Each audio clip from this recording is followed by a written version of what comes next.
I think one of the more malicious ones out there are now the calls to elderly, to grandparents. That thing happened to my grandmother. There you go. And What? and this was years and years ago. She got a call from a Tim, who's my brother, and said he was in jail and needed money. And my grandmother then called my mom. It's like, Tim's in jail. My mom's like, oh my God, Tim's in jail. Welcome to The Defense Never Rests with Morgan and Akins, your monthly dose of uncommon sense about all things legal and some that are not. Hi, everyone. Welcome to this episode of The Defense Never Rests. I'm your host, Megan, and I'm joined by my co-host, Melissa. Hi, Melissa. Hi, how are you? I'm doing great. It's been a hot minute since we've recorded a podcast. And the season, it is now hot out. The sun is shining. There are flowers blooming. It's a good time of year. Yes. Summer is right around the corner. We have hope. The doldrums of winter are over. Yes. So this week we have on Mike Cavanaugh, who is the Chief Insurance Officer at Fusion MGA. And he's coming on to talk about cyber insurance and cyber breaches, which I think is super fascinating, interesting, just because, I think it's something we all maybe not have been personally affected with, but probably have had some sort of touch of having our data compromised or maybe work somewhere that, there's been a breach. So I think we all can kind of relate to what Mike has to talk about. All you have to do is look in your spam email right now. I bet we all have 15 different scam emails from today. It's just so prevalent. So I'm sure there's a lot of interesting insights on it. Yes. Yeah. And just lots of little personal anecdotes. And Mike has had a great career of, going at a startup, building it up, and, taking on a new challenge at another startup. So I'm really interested to hear what he has to say about that. So with that, let's bring him in. Good morning, Mike. Welcome to The Defense Never Rests. I'm so happy to have you. Thanks for having me. I actually got in touch with you because I think you had posted on LinkedIn about, a career, I wouldn't say change, but you changed positions and you invited people to be like, hey, reach out to me if you want to talk more about it. And I was like, hey, I have a podcast. I'd love to talk more about it. And you invited this on yourself is what she's saying. That happens. But, right now you are the Chief Insurance Officer of Fusion MGA. But I don't want to talk about that just yet, but that's what spurred, this conversation is you announcing that new role. But I want to talk about how you got there and this is something I talk up to every single guest on this podcast. I talk to them how they got to where they are because everyone has such a different path, and I find it interesting. So all my lucky guests and listeners have to listen to me asking people about things that I think are interesting. So, with that, how did you make your way into insurance? Yeah, so it's kind of an interesting, I guess path. So I started life in college on the computer science side, actually. So first 2 years were spent entirely around computer science. High school was computer science and everything. And then I transferred schools and my parents said, you have to work for a year before we'll let you transfer. So I worked at my uncle's insurance agency. And it sounds weird, but I fell in love with insurance. I actually really enjoyed insurance. So when I moved to a new school, I found someone that actually had an insurance degree. And this is 2004, 2005. So it wasn't very common. In Philadelphia, I went to St. Joe's University. It was the first year that they had an insurance program. It's taught by one guy, the entire thing, went through the whole program, but it was great. He had the opportunity to, it was a guy named Sean Sweeney. He had helped build Philadelphia insurance, taught everything. But that's awesome. That kind of led me down the path into, a small wholesaler outside of Philadelphia called Apogee Insurance Group. I was employee number 6. Luckily, what we had in common, meaning me and the founders of the company, is that they also had tech backgrounds. So since 2008, roughly, I've been really in the industry, focused on technology, cyber liability, just because, the kind of natural progression from my background in computer science into a love of insurance, as odd as that sounds to most people that do love insurance. But really, I spent 12 years on the broker side, placing risks, figuring it out as we went along. And then, in the very beginning there was a lot of spaghetti against the wall to see what stick. But it's really led me to an interesting path from within the kind of developing cyber liability marketplace, then leveraging my technology background, actually stayed within that realm and got my certified ethical hacker designation a couple of years ago, maybe 3-4 years ago. But really, ultimately, that led me towards the insurtech, the dark side of insurance, so to speak, into the insurtech space, where I was able to really find kind of a niche into how we can kind of take insurance in a different direction. Right, that's how I saw implementation of APIs and all kinds of great technology. But ultimately, the move to Fusion brought me back to my my first love, which is cyber liability, and how we can incorporate technology to kind of make it more accessible to people. I had a lot of conversations when I was growing up in the marketplace, explaining what cyber liability was and getting thrown out of the door by CTOs and CISOs and making them realize that this was important. So now where I am is kind of the culmination of my career and really prioritizing the kind of the combination of technology and insurance. So when you mentioned the dark side, like referring to insurtech, yeah, that's the first time I've heard that. Is there a general like disdain in the insurance industry towards insurtech because it's new and like different? What's the general feeling about it?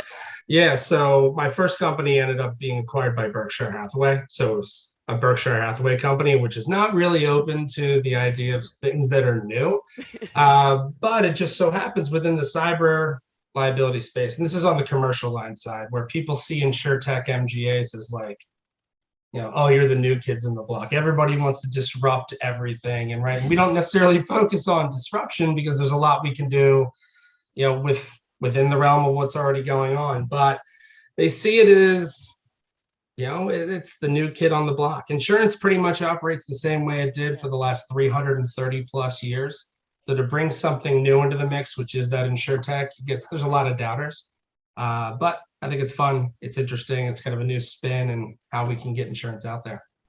Do you think there's like a level of fear, like, oh no, this might take over our model that's been in place since 1880? So I don't think it's so much of fear. I think that people are interested to see how it will develop.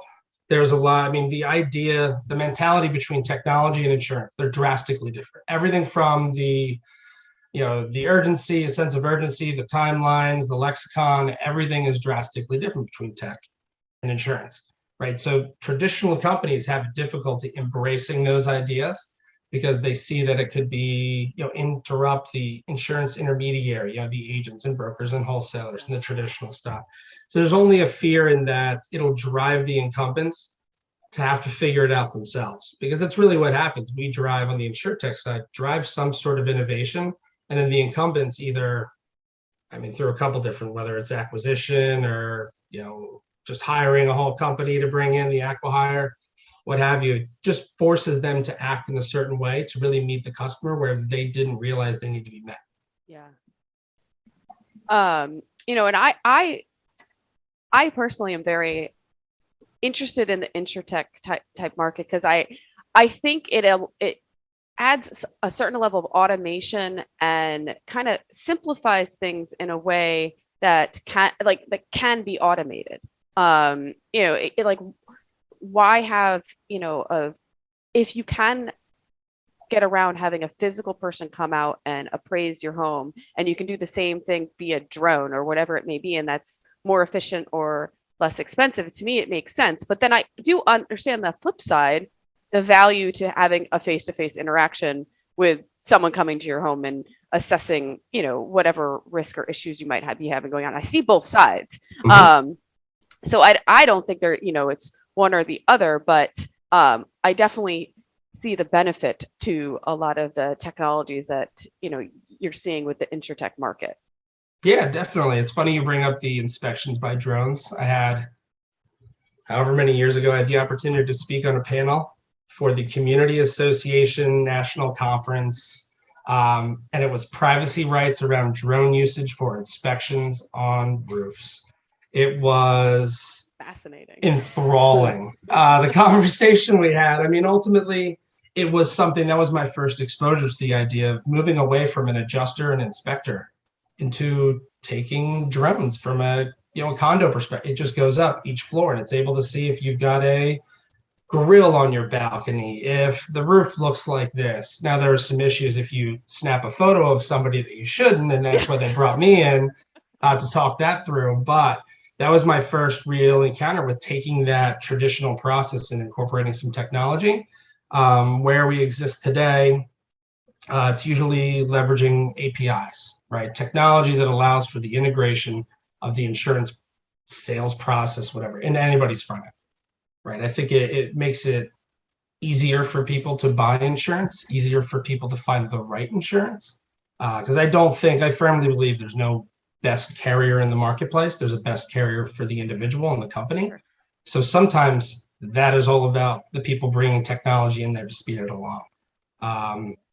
And, it's incorporating different things. I think the industry relies heavily on how it was done for the last 50 years, 60, 70, 800, whatever it is. We pride ourselves on being able to utilize that. But every now and then some technology wiggles its way in there to kind of change everything. It's fun. Yeah. And, it's funny when we're talking about the drones. One of my partners is like a drone fanatic. And I was like, oh God, I should have brought Nate in too. But, at that seminar, did you learn any interesting tidbits about, the liability associated with using, drones for just that purpose? Like you mentioned, like, it could be an issue if you took a picture of, someone in your apartment. Like that's definitely a privacy violation. But were there any other tidbits that you gained from that? Yeah, it was actually, so it was their legal conference. So there was just a ton of attorneys talking about privacy rights and whatever issues in condo associations. But I mean, really even for my preliminary research, I realized that this is a thing. Like I didn't know that people are using drones in this fashion. Like I had been insuring them from, one extent or another, but I didn't realize that it had taken this next step into what it could be.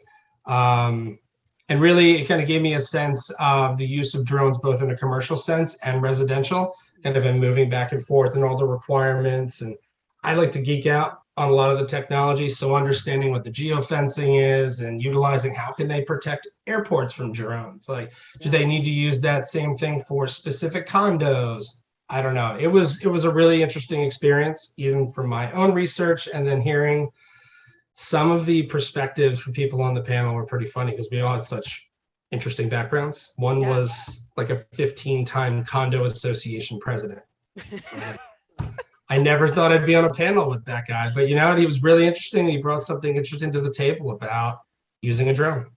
From the insurer's perspective, is the use of drones as effective, or do you miss the component of someone else physically going out to inspect, let's say, a property, for instance, or is it better? That's the hard part, figuring out what's the cost benefit, right? If you prioritize the expense related to it, then yeah, it's great, right? It's cheaper than the drone. But if the drone, if you know that you're only looking for grills on balconies, then yeah, that's great. But the things that people know to look for because they've been doing it for 20 years are definitely valuable. So as carriers that operate in different spaces need to prioritize one thing over another. If you are trying to be the programmatic, efficient carrier, then yeah, the drone all day. But if you're working within, hands-on industry, you rely on the agents, the brokers, and this kind of intricate involvement and relationship. Exactly. Right. Then you've got to prioritize the human touch. It's like Chubb. Chubb is going to go with the hands-on guy who comes out there with the gloves and goes through everything. Whereas somebody like an InsurTech may think that efficiency is the way to go. It's kind of a battle within the industry that is pretty interesting. But in reality, I mean, and this might be my own ignorance on how drones work, but someone has to operate it, and someone has to review the footage, right? So you still have, this is not 100% automated. You're still having human eyes and touch on it. You're just doing an inspection in a more efficient way, rather than having, Joe, the inspector, climb up, 6 stories and, checking each apartment individually. You can do this part much more efficiently and faster, and then review what you see. Yeah, but the key part about it is taking that technology and training the people who have that 20 years experience and knowing what to look for and bringing the two together, right? If you can get these people, and there's always a delay in training people on new technology, especially when they're used to this way. Same thing with underwriters, right? It's the same exact thing with underwriters, training them on how to use technology and different things, publicly available information to do their job. And I think there's a combination, right? And that's kind of that next step, or whatever we call drone insurer 2.0, right? 1.0 is you either got 20 years and you've been doing it hands on the street, and the other side is just drones. 2.0 is kind of getting a little bit closer, and eventually you find that kind of happy medium. Yeah. Have you seen any increase just in your career with unmanned surveillance? Because I'm hearing sort of snippets about that from different people in the industry of going towards unmanned surveillance. I guess it's probably very useful in a lot of personal injury things, especially. But have you had any experience with that? Not really. So where I've always been is in that tech and cyber and professional liability space. We haven't had much involvement with inspections. That's on that property and casualty, general liability, where you need to inspect things at whatever time. And I guess kind of on the cyber side, the closest would be ultimately these automated scans, right? If you had to relate the two, the implementation of automated scans is somewhat similar into utilizing a drone to see something from the outside, right? We can all, exactly, yeah. So bringing that idea into different lines is definitely really important. It's advancing the product, I think. On the cyber side in particular, it's really advanced in understanding within the industry. I wanted to take a step back because we kind of jumped over. We kind of jumped. I don't know. We jumped a little bit, but because I keyed in when you mentioned this, when you started at Apogee, you were hire number 6. So you are not new to this startup environment. So how did that experience? How was that experience coming in? Because you were pretty green, I would say, coming in and being, employee number 6 at that point. So how was that coming in early in your career at a startup versus now where you're much more established, you kind of know what's going on, and you're in another, startup scenario again? I love small businesses, right? I love the idea of I love the idea of having no job descriptions, of having to step up and do whatever you need to do. And really early on in my career, or literally I graduated on like a Tuesday and started to work on Friday because it was all hands on deck, right? There was no opportunity for anything else. I think what's key about that small company is really the culture. We had a really strong culture of driving each other. And it was a lot of, our workspace that I had when I first graduated was me and 2 other guys in a room, not much bigger than my current office here in my house, just talking on speakerphone, listening to conversations. It gave me a great opportunity to learn, right? Learn about different relationships, different conversations, how you positioned it, just the tone of conversations, questions, how they drive everything. And really, I've tried to, over my career, really bring that to each of the small businesses or startups. My current company is very much a startup. Boost, who I was with prior, they were a startup, right? They just closed their Series B last year. We're moving towards closing our seed right now, right? So I love the idea of a small business where you can build it. Like I really liked, before I left Apogee, I loved seeing the fact that we still used some processes that I had created and fumbled my way through creating, right? And obviously they adapt and they change, but I think it gives you a unique opportunity to build something and carry that throughout your career, and being able to say that, I did that, right? People talk about how happy they are with Boost or Apogee or whoever. Like, I helped build that. Yeah. It's a unique experience. And also with that though, when you have, I feel like you also have to be okay with, a process that you may have built, and later on people decide this doesn't, work for us anymore. You have to like kind of detach the emotion away from like, oh, but I made that. Not taking it personally. That was my idea. Why are we changing it? There's definitely an element of that where you're just like, well, I know it wasn't that efficient, but I really like the fact that I built that report or that process, what have you. But it requires a culture that is always looking to improve, right? It's very much, you have to be more focused on the culture itself of the company to having everybody get better. Right. Doesn't mean everybody has to be there for 100 hours a week. It doesn't mean that you got to have all the cool toys in the office or spend all the money in the world on this, that, and the other. If you've got the right culture, if you've got a group of people that are trying to advance the company because whatever leadership brings you on, if it's motivation to build something new, if it's because you have equity, what have you, building a company that can adapt and evolve for the future. I'm kind of more proud of having that process that can evolve, maybe keep the intent of what it was, but I'm not the smartest guy in the room by any stretch of the imagination. So I'm definitely open to seeing those developments. But it is, as long as you maintain the right culture, I'm less concerned about keeping the same process. Yeah. And since you've from Apogee to Boost and to where you are now, you're probably often involved in the hiring of new talent.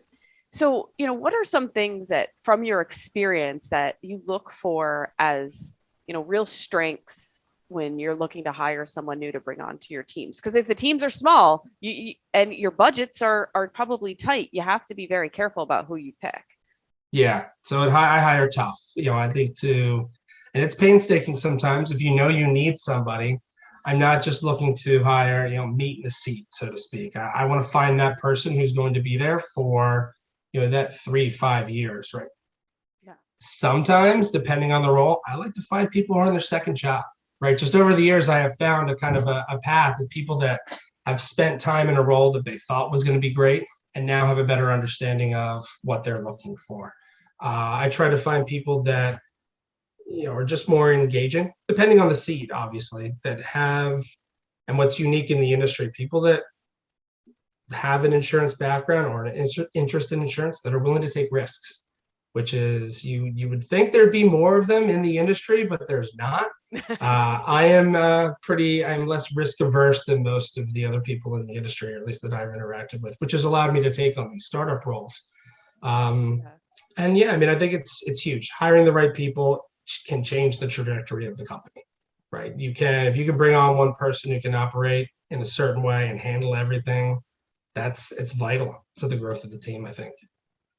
Yeah, I imagine you're looking, for someone much like yourself, who's like willing to take a few risks, be a jack of all trades in a way, and wear a lot of different hats to push the ball forward and get the job done. There's one question I've asked every person I've ever interviewed, except for maybe one or two. It's the last question I ask, and it just kind of drives the conversation on the way out. What's the most interesting thing you've done in the last year?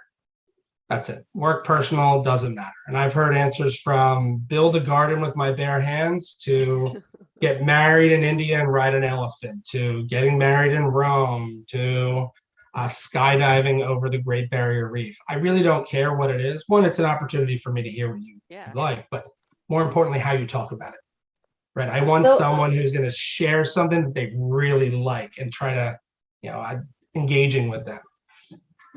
I'm so jealous of these people that you've interviewed. I love one thing that I've done in the past year that even comes close to any of that. This is actually, we're in kind of a tough period, as you would imagine, because the most interesting thing people did for a while was get out of the house, right? Yeah, basically. Exactly. Yeah, on their sourdough starter.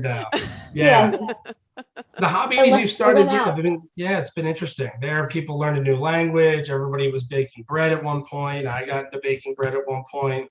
The Great British Bake Off was great during that time. But I think the most interesting one I had was the guy who built a garden in his backyard. He had never built a garden before, had never done anything. And he went out, got the wood, watched YouTube, and built this really nice vegetable garden for his wife. And he was pumped about it. And I was excited after hearing about it. Yeah. I didn't go build a garden, but it was still an interesting story. Yeah. Well, and maybe he brought you in some vegetables from his garden. You never know. We did not bring him on, but I know, but the story was great. Well, I hope he's enjoying his garden. Yeah. Made an impression nonetheless. Yes. It did. Him and a cheesemonger. That was a good one too. Oh, yeah. Cheesemonger. Guy made his own cheese. Oh, I didn't know that it was called it's a monger. Yeah, cheesemonger is like, it's the overall thing, but he went into cheese making. That's pretty interesting. Why didn't we do that during the pandemic? Why were we making bread? I did. I was You making made cheese. I was making ricotta cheese. Oh, okay. That's what you do if you have like extra milk. And I forget exactly how I do it, but like, at the time, I think it was like at the time we had a double order of stuff that came to, because you were panic buying everything, and we had all this milk, and we're like, whoa, we have to make, we can't let the milk go to waste. So I figured out how to make ricotta cheese. And it's, I don't remember how I did it, but it's shockingly simple. I think it was just like lemon juice and milk or something. I mean, it's so easy. And it was good. Fresh. Most of those things probably are when you really figure it out. Yeah.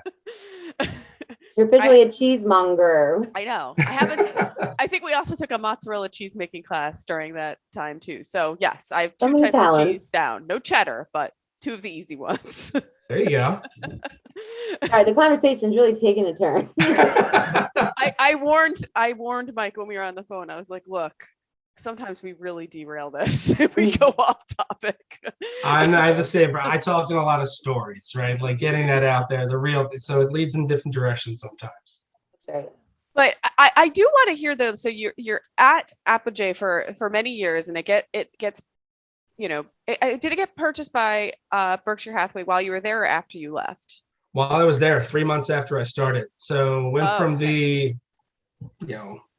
all over the place, figuring out as we went along, building the processes, even though they probably weren't that good at that time, to Berkshire Hathaway acquiring us. And Uncle Warren is very generous in, all the resources that you get just being a part of the organization. So it gave me a lot of opportunity to grow the company quick, have additional resources that we didn't anticipate.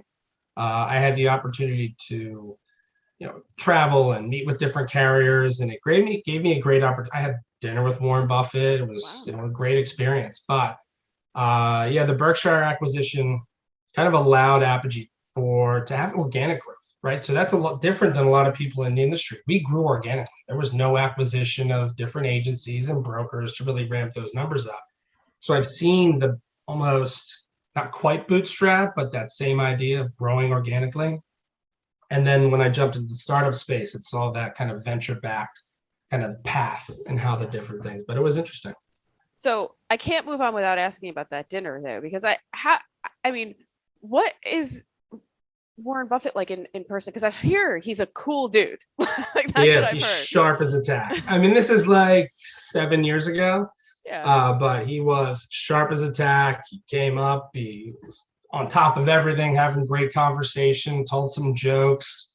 It was a really interesting conversation. Then we had an opportunity to hear him just share some stories, which was pretty cool.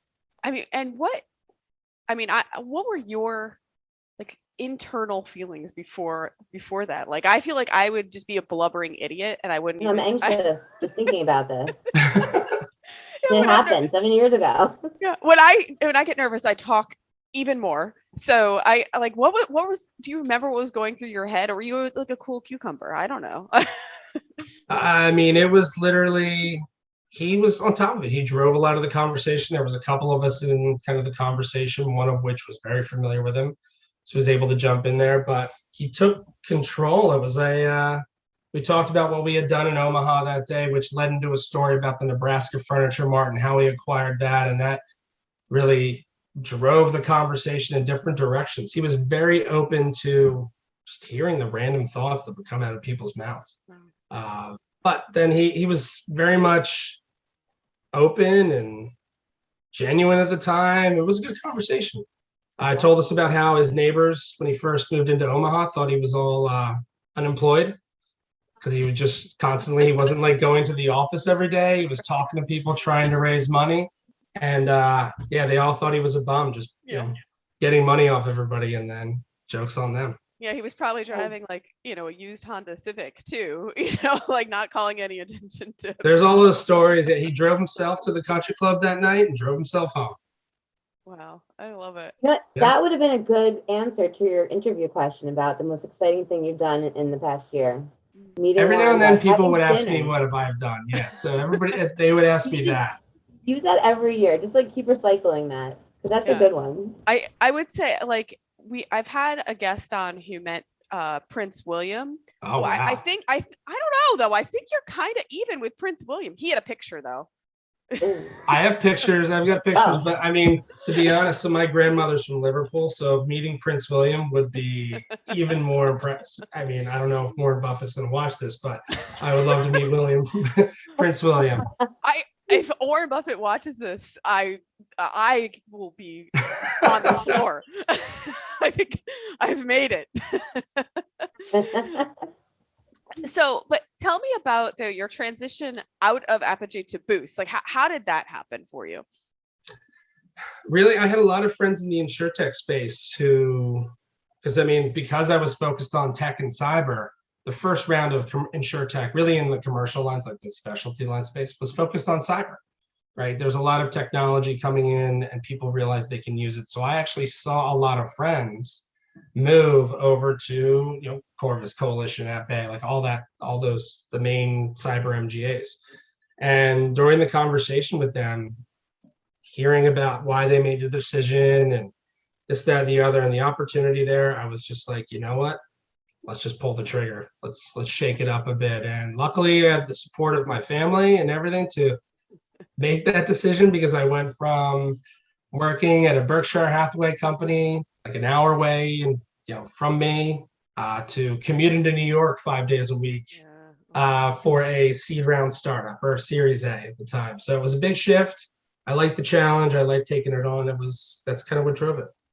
Yeah. So it's funny that you mentioned, the support of your family. Like what was the conversation like when you first mentioned it to your wife, being like, okay, so I know I have a real good established position here. I have this real risky opportunity. What do you think? Like, what was the conversation like? It was very much like a sit down, let's talk this through. It's got to make sense, right? We made sure that whatever company I went to had to make sense for the family. I mean, I have 3 kids at the time, 3 kids, 2 dogs, a mortgage, and all that goes along with that. So as long as it was really something I was excited about, I think in my career I've only ever pursued opportunities that I've been excited about. Yeah. Right. And I think that's key. I very much hold on to if you love what you do, you'll never work a day in your life, that cheesy mantra. But really, Boost gave me the opportunity to kind of chase down all that insurtech opportunity and get involved in it in a different way. And my wife saw that, and my family saw that, and everybody was very supportive, and it made the leap. That first commute into New York was a bit of a shock, but an hour 45 each way, an hour on the train, that you can do a lot of reading or game playing or watching, whatever you need to do on the train in the morning. But it was a lot of you time. Yeah, exactly. But there was a lot of support. It was good. But the timing, I'm just like looking actually at the timing. So you started in February of 2020 though. So come March, were you feeling any regret or uncertainty about this jump, or like, nope, I did this at the right time, this is perfect? No, I was very happy. I lost the commute. Yeah, that was the part where I was like, oh my god, this is like great. I get 3.5 hours of my day back. But no, I think actually going into the pandemic, it made me see how strong the company was, from a different perspective. I very much like to be in the office. I like that culture. I think culture is a huge part of any company, and kind of maintaining that and growing and adapting with that. and seeing how focused leadership was on maintaining that culture during remote, a complete transition to remote work, like everybody, I think was even more impressive, right? I had a whole new respect for the team itself because, every Friday we had happy hours via Zoom, and we did trivia, and we focused very much on building a relationship with everybody because, there's developers who you could put them in a hole and they would be happy and they're coding all day and that's their thing. Meanwhile, insurance people, we need some sort of face-to-face. I love the spontaneous collaboration. You lose a lot of that, but we did a very good job of bringing that in. I actually think it was even a better decision after all that happened, seeing how focused the company was on growth and how everybody was focused on the same mission. And how was that experience different though from being at Apogee that then gets acquired, and now, now you're working on just funding, we're getting funding yourselves. How was that culture different for you, for that experience, I should say? So at Apogee, when I went through that, I was too young to know what was going on. I was just focused on selling insurance and having fun, right? Now I'm out there. I spent however many years learning all about the industry, and yet I realized I don't really know what an underwriter does. So let's figure all that out. So the Berkshire acquisition, it was more so like, oh my God, I get free lunch now every day, and I get this, I get that. Whereas moving to Boost, it was very much like, okay, like this is a unique opportunity here. Like I had a whole different appreciation up for it. And part of it was because of the time spent at Apogee, it positioned me well to understand that this is a huge opportunity. Yeah. And yeah. Now you have to get into Fusion MGA. So how did that opportunity come about? Fusion came about just because my specialty in cyber liability. I wanted to get back to moving solely in the cyberspace. Fusion is more as almost a pivot off of a company called Risk Analytics. Been around for quite some time, especially in the cyberspace, cyber liability, risk management space. They worked with AIG and a lot of incumbents on some technology, and they were looking to make a pivot into the distribution space, into actually selling cyber liability. So because I come from that technology, I build computers. Next to me, I have a mining rig that I built together. I mine cryptocurrency. I'm heavily involved in the technology. So hearing about the description of their tech really got me excited about the opportunity of really getting back to cyber and really taking it to another level, right? Taking it to the next level that will get IT people excited about working with cyber liability carriers. And I know that sounds dramatic, but it is something unique. Getting an IT person on board with cyber is an interesting experience. So, talk to me though about cyber risks, because I think like the risks that we all think about is your network getting hacked, stealing your shit, and like having to recover it, maybe having to like the ransom stuff, like and honestly, on my side, I don't know what's true and what's not. I don't know what people are, what's made. Like we heard a few years, it was like before the pandemic, like Philadelphia courts got hacked and they had to pay all this hundreds, thousands of dollars in ransom. Like, so I only know that aspect. So you're the expert here. Like what are the real risks that, companies like, law firms, big companies, court services, like ever should be really concerned with protecting? Yeah, so cyber is unique in that the exposure is constantly changing. Up until 3 years ago, ransomware, 4 years ago, maybe ransomware for businesses wasn't really a thing. It wasn't as much of a concern. When I first started in the industry in 2008, cyber extortion was on every policy, which covers that ransomware exposure, but nobody really cared about it. It was free. We just gave it away. And now you've got companies that are like being torched because of all these things. It's a unique exposure because it's changing as fast as the attackers can to get ahead of everybody else. For a long time, and it's driven by big claims, and especially within the industry and what you are covering, it's driven by big events. So, in 2008, I always go back to 2008 because that's when I started working at Apogee, or straight out of college. It was all about data breaches, notification, and credit monitoring and PCI, so the payment card industry, because of the TJ Maxx breach, Heartland. Then it was Home Depot and PF Chang's and Target, obviously. Yeah. It travels along with all these different companies because that's the path that these attackers go on. Then it was social engineering, right? Social engineering was very big. That's huge for law firms. Anybody that's sitting on piles of cash, it's basically an avenue to a quick payday. School districts were getting hit for some time with with social engineering over the summer because everybody's off. Nobody's there paying attention to what's going on. So if you can get in there and execute this transaction, you're golden. Ransomware is now the big thing. There's a lot of factors going on in there that could trigger notification of credit monitor, ransom payments, business interruption, pretty much your worst day as a company, right? That's what that comes down to. But ransomware has been around actually since the mid 80s. There's the history of ransomware is really interesting. About some guy created the AIDS virus. That's what it was called. He sent around floppy disks.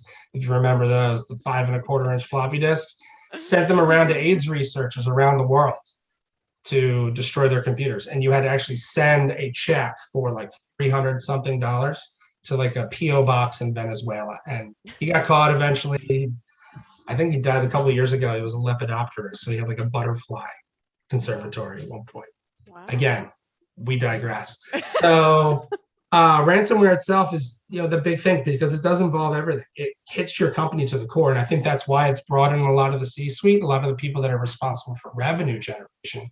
Because now what's been typically restricted to IT teams, OT, kind of resume generating events on the tech side is now impacting the actual operations and the ability to generate revenue, which has driven it more into the kind of focus for a lot of businesses. But it's constantly adapting. The carriers are constantly trying to figure out what's going on because you don't have 50 years of flood data to base your rates on. It requires you to go out there and find additional information. Well, and it's always changing. So it just like, I almost feel as though like once you figure it out, it's too late. And now there's, they're figuring out something new. And I'm always like, I always sit there on the side of, the hackers, for the lack of a better term. Like, that's their job. Like, I don't, like, I can't get around that part. Like, and they are okay with that. It's their job probably just because it's so lucrative, I guess. But to me, it's fascinating. It is. It's a different mentality. It's really focused on, it started as a way of figuring out how I can make something happen or how I can use something in a way that it wasn't intended to get some sort of unexpected result or intended result. Like the idea of, remember Captain Crunch had the little whistles in there? At one point, somebody discovered that the whistle sound was like the perfect whatever frequency to make phones do something that they didn't expect. So some guy started using these whistles and he would be able to make long distance calls, right? That kind of thing. It's really adapting that. Yeah, it's called That Captain really Crunch. happened? That Never really heard happened. that. Yeah, it was a guy called Captain Crunch was his tag, his name. That's fascinating. Yeah, Captain Crunch. You can look that one up. Actually, yeah, that's a good one. That's a great story. Captain Crunch story.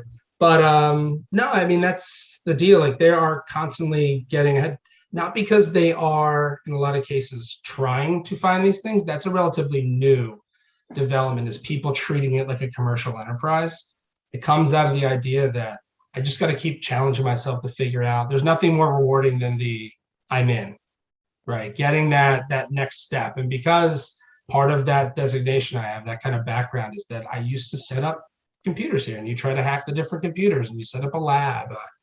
Growing up, I would, not my finest moment, but I would crack passwords on AOL as like a little kid just because I could, right? Just because I wanted to see if I could do it. And that's what it's all about. Now it's become a commercial enterprise, which has driven the efficiency and kind of the brutality of how everything's going because it is an enterprise. And that drives a lot of innovation on both sides, red team, blue team, on defensive and offensive. So there's a lot going on from a carrier perspective because we're embracing technology now, the MGA side. It allows us to maybe get a little bit ahead, not quite ahead, but just not as far behind, I think. Yeah. So who is your like target customer or consumer, that your company's like targeting for? Yeah, so I mean, I still like focusing on kind of the small business, right, who may still be using Chuck in a truck to handle their IT needs, or now there's the MSSPs and MSPs.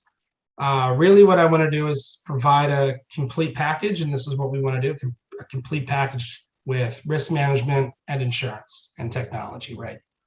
The kind of the idea that technology and insurance are kind of combating, or their battle, is not, I don't think it's accurate. They complement each other, right? Any risk management platform or program includes both insurance and other services, right? They complement each other.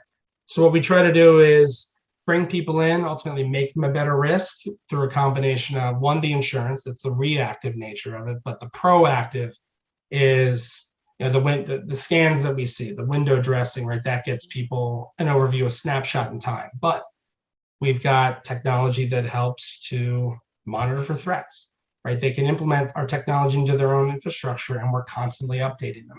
The Fusion platform revolves around, or at the core of it is, a series of threat sensors that are around the world, figuring out where malicious IPs are coming from.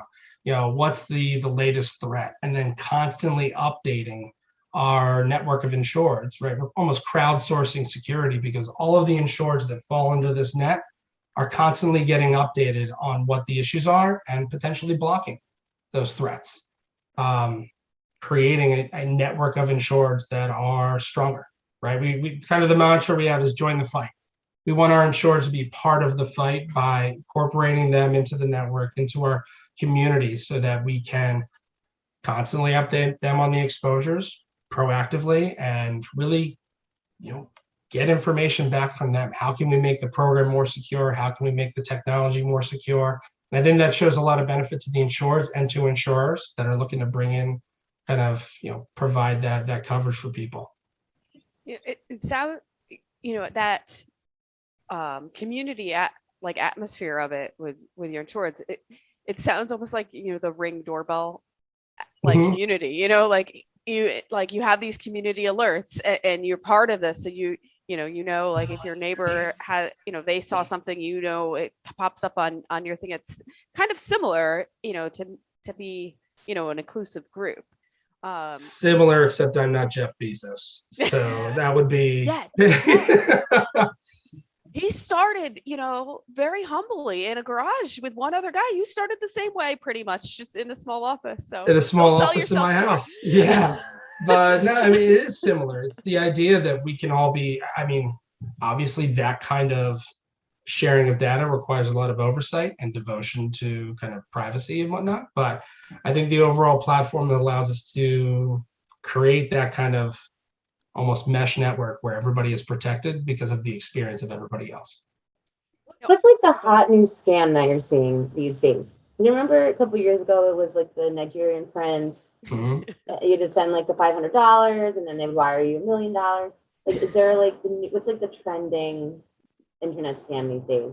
So there's a lot. Aside from ransomware, because ransomware is obviously the big thing. But from the social engineering, because I love social engineering, the idea behind it, right? It's just interacting with people, trying to get them to do things they shouldn't be doing.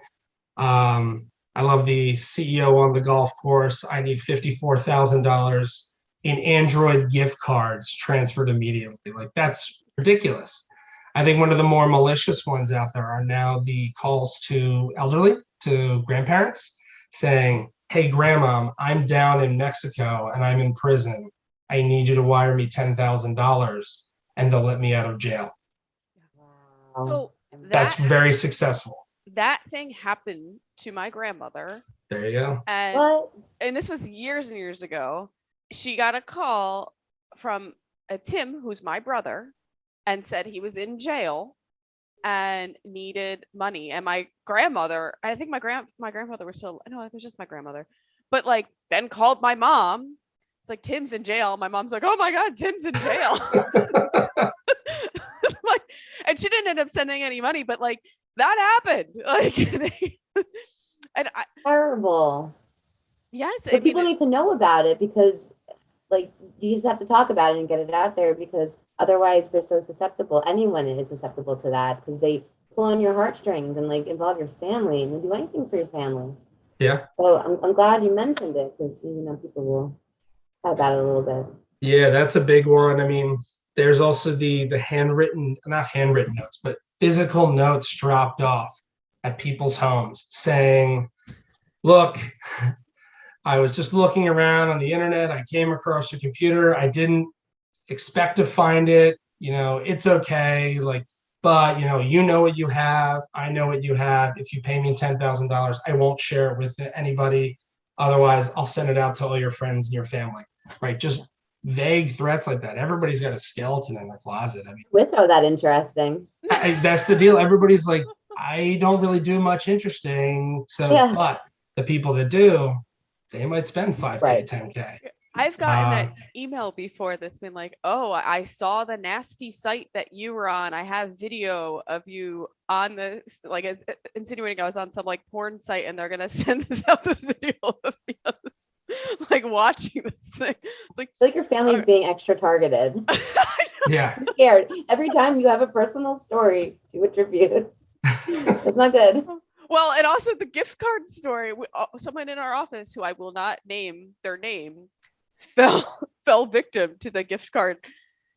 That person got an email from what they thought was the CEO of our firm and was like, oh, he needs me to get these iTunes gift cards for a client, and was like about to like pack up his shit and go and buy the gift cards. And then I think emailed that person. Cleared it up before went to Best Buy or wherever he was going to go. That's the deal. I mean, they're smart, right? I mean, it doesn't have to hit 100% of the time, but when it does hit, it's pretty lucrative for the investment that you put in to send those emails out or those text messages or whatnot. I do enjoy, playing with them, like replying back, be like, oh, hey, no problem. I'm going down here. Like, what color do you want? I like the ones with the little robot on it. Like, can I get you iTunes ones? They're cheaper. Just playing around with them is actually the trolls. Exactly. Yeah. Just having fun. Have you ever gotten any really good responses when you've responded? Eventually, one, they froze my social security number. That was a good one. This is years ago when like the government was shut down and they were from the Social Security office. And I said, wait, I'm surprised you guys are working. I heard we're in the middle of the government shutdown. And they're like, haha, no, we're still here. Give us $10,000 and we'll unlock your social security number. And then it paused and it came back. What do you mean the government is shut down? What does that mean? So it was ultimately like somebody had like gone to their manager and was like, this might be a thing. And then they started quizzing me for information. And foiled their plan. Yeah, definitely caused some issues that day. And it ended abruptly when they sent a message saying they were not happy with me conversing with them and not paying them. And then I should just never talk to them ever again. Oh, deal. Yeah, exactly. Yeah. Yeah. Like, you reached out to me first. You're just mad I responded and it didn't just send you money. Yep. They're literally trying to steal your identity. Like, what nerve? Now, do you find though when you have insurance or potential insurance that are like these small businesses, is there like some pushback being like, oh, we don't need that? Because I imagine that happens. Yeah. Oh yeah, very much so. I mean, the big thing is what people don't realize is that within 6 months or 60% of small businesses go under within 6 months of having a breach if they don't have insurance, right? Yeah. It's that much of an issue for these small businesses, and making people realize that it doesn't matter who you are. In a lot of cases, there are some targeted attacks, right? There are somebody wants to get into a massive organization, they see the opportunity there. But for the most part, you're just an IP address, right? You're just an address online. You're just an email address, whatever. It doesn't matter the size of your company. You are still a potential victim here. And if they can get in, I mean, you might have less security. People are online, they're looking at cat photos, and all of a sudden they download the wrong image because it's going to be this funny meme and it's malware, right? Doesn't matter who it is. Yeah. You don't necessarily think that you've got credit card information, but let's say there's a ransomware event and you get shut down. It's not so much that you have to pay the ransom, but you're not generating any revenue. right? How many people can go 30, 60 days without actually operating a business and be able to succeed, be able to survive after that? So there's a big impact on these small businesses. I think most people don't realize that could really have an issue on people's livelihoods, right? And whether that's the owners or the employees, what have you. It's a battle I've had for a lot of years, and it's been an interesting one for those small businesses to get them to understand the exposure. It required a lot of visits. I love having calls with insureds and explaining the idea behind insurance and cyber insurance in particular, just because of that. Yeah, and I mean, I think what smaller businesses might not even realize too, like say it's like the local or a plumber or whatever, they have their customers, they might have their credit card information, they have easy, like, oh, we're setting it up, we're so easy, you can make appointments online on our website, and you can pay for our services online. Now all of a sudden they have all your information, they get breached, they get their customers' information, and they might not think they're a target, but that's like easy pickings in a way. Yeah, and then there's a lot of different ways. So the way the state laws are set up, we finally have, in the last couple of years, we finally rounded out all 51 jurisdictions to have individual privacy laws. But the thing that people don't get is, if I'm in Pennsylvania and I have a data breach, I don't have to adhere to the laws in Pennsylvania. I have to adhere to, let's say there's 1,000 customers impacted. I have to adhere to the laws in the state that customer lives, right? And there's a lot going on there. And one of the big things that stretches across all of them is that if you gave me your information, I'm the one who has to keep it secure. They don't care what I do with it afterwards. I can send it to however many cloud providers, service providers, whatever. But if that gets breached at the service provider level, I'm the one who has to deal with the notification, the credit monitoring, the impact on my name, really coordinating with everybody. There's an undertaking. It may not be as much, and maybe you can get reimbursed by your provider. Who knows? Yeah. But can you wait that 30 to 60 days until they pay you back? Right. Yeah, I feel like this is a good PSA. Yeah, there you go. The PSA. Like, I mean, it's and isn't that the thing with the rule with all insurance? Like, you don't think you need it until you need it. Yeah. Yes, we're in the business of worst case scenarios. It's always how I say it. Like, that's the idea. Like, I'm here. You don't ever want to hear from me again until it's the worst day of your life, right? The worst day in your business is the day where you need someone like an insurance agent, broker, adjuster, carrier, whoever is there to help you get back up and running.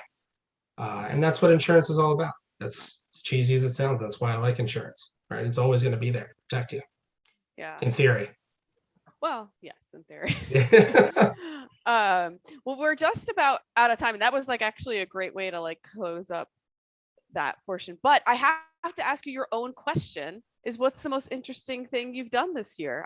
You can't just like, give me this softball at the beginning of this question that you ask at the end of every interview, and then I'm like, well, I obviously need to know what to ask you. That's a really good one. What have I done? I've done a lot of stuff. I've consolidated 3 years worth of anniversaries into one without getting in trouble. I've converted my son who loved baseball into playing lacrosse. That was a win. It's really, I think the most interesting thing I've done is really making this move to Fusion. Yeah. Right. Moving from an established company where, I loved Boost. I loved what I was doing at Boost. It was great, but seeing the opportunity here. So, and I think my wife would agree, the most interesting decision I've made in the last year was moving over to Fusion MGA and really taking on that challenge of building a company again, right? And really diving deep. And I mean, I love what I do. I love the insurance industry. I love cyber liability, the history of cyber, the history of insurance. So it just made sense for me to take that leap, at least from my mind. It was nice to hear my wife affirm that as well. But that's definitely the most interesting thing I've done. Well, and I think like she's probably, I'm putting thoughts in, making thoughts for her, but she's probably like, okay, we've done this before. It worked out.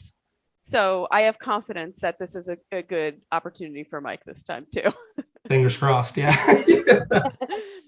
And good for you for convincing your son to pivot from baseball to lacrosse. The games are much faster and shorter. I love lacrosse. It was definitely it was a tough one. it's a tough hurdle to get over, but we did it yesterday, actually. So it's fresh. That's why it's on my mind. Oh. Well, it's similar, like eye-hand coordination. You just got to catch the ball and throw the ball versus, make contact with the ball. Exactly. Well, Mike, thank you so much for joining us. I'm so happy I connected with you, and you put it out there about your move to Fusion, and you indulged me in on the phone and coming on and talking to Melissa and I today.